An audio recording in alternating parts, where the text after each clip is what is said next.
From brushing off an early inning home run to hitting the hottest lineup on earth, Sean Manaea carries himself with quiet confidence. But that wasn't always the case. In the small town of Wanatah, Int population 1017, the A's left-hander stood out as the best young pitching prospect in the middle of hoops country, but how much stock was he supposed to put into that? He had hardly even garnered a sniff from Division I college programs, and even when he got his DI chance at second-tier Indiana State, he hadn't exactly blown the doors off that opportunity and flourished. So what got into Manaea that summer on the easternmost shore of Massachusetts, pitching in one of baseball's mythical proving grounds, the Cape Cod League? He hadn't been feeling great about his stuff heading there.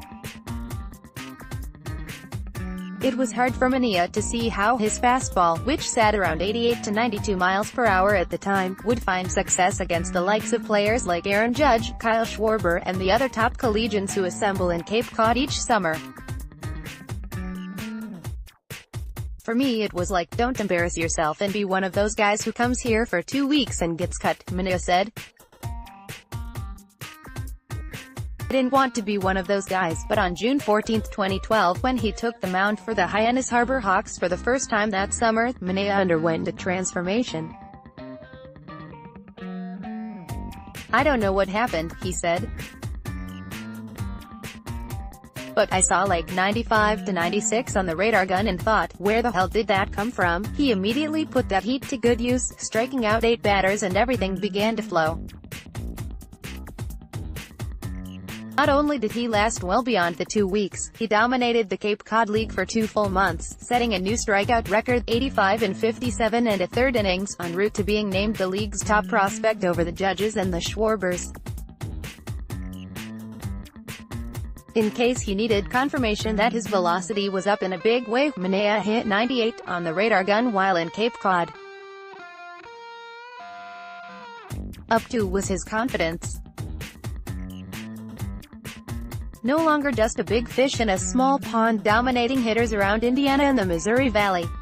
Suddenly he was legit MLB prospect with endless potential. And he was starting to believe it. So how did a Samoan even end up in small-town Indiana anyway? Manaea's American Samoa-born father, Fa'aloloi, was stationed there after serving in the Vietnam War as a member of the United States Army.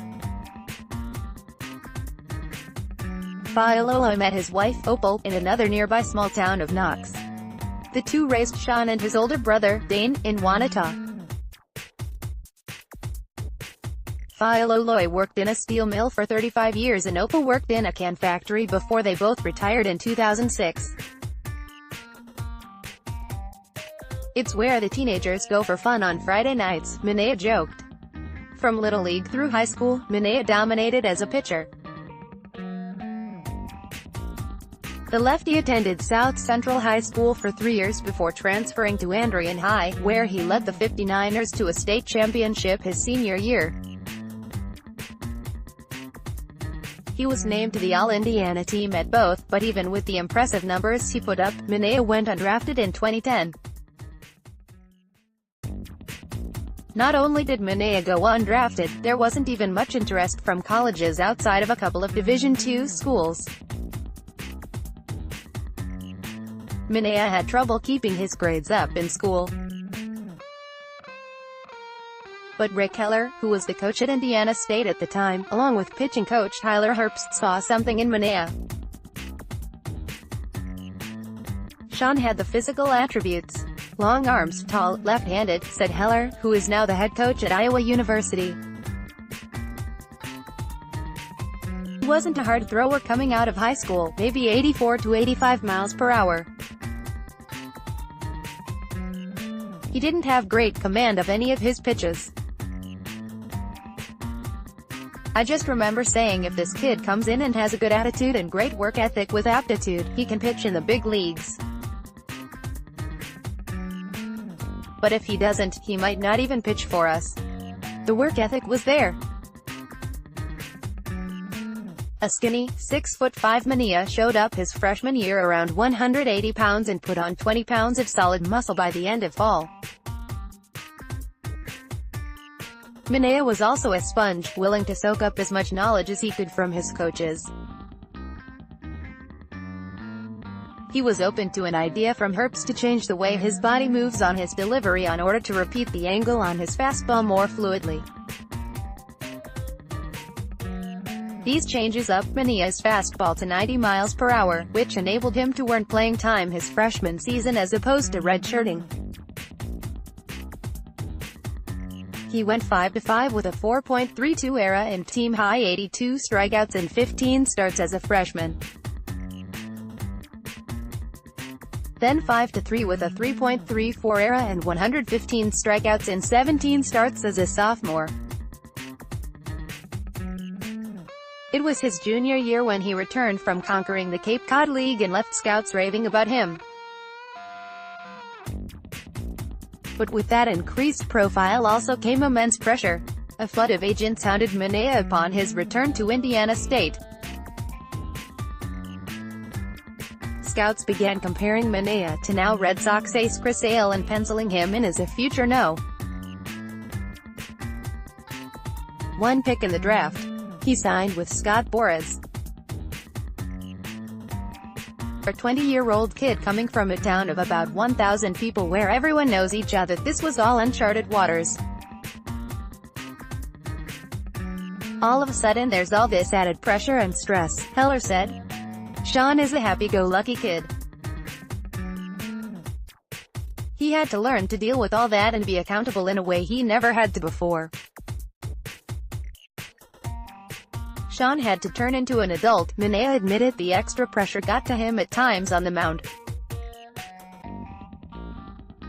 This was a guy who before the Cape Cod fame had bullpen sessions where he'd throw 3 straight strikes right down the middle, followed by a couple of pitches that sailed several feet over the catcher's head. He was an overthinker. With the slew of scouts and agents constantly in his ear, Manaea found himself thinking too much again. But this time, he had Heller around to help deal with the adversity. It was more about just eliminating mental mistakes and things we can control, Manaea said of Heller. He taught me a lot about becoming more of a stronger pitcher mentally. After battling a hip issue that dropped his velocity, Manaea went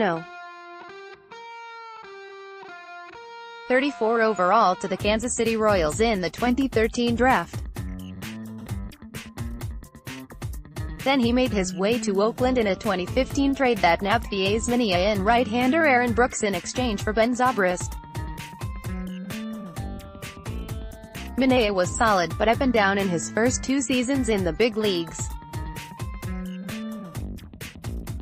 He had stretches, said Curt Young, who was the A's pitching coach at the time. He ran some starts together where he was very good. The stuff of a potential ace of the staff was there, but Manaea still struggled with the mental side of things that he ran into in his younger days in Indiana. A home run would send him to a dark place on the mound. He would start trying to fix his mechanics in between pitches. He was thinking too much again. If Manaea was ever going to evolve into that top-tier pitcher he was projected to be, he could no longer rely on just the stuff. He had to conquer that mental side.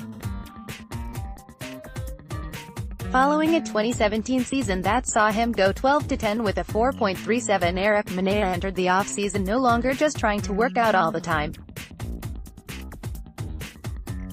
The muscle was there. He now had to get stronger in the mind. It was really an eye-opening moment, Manaea said.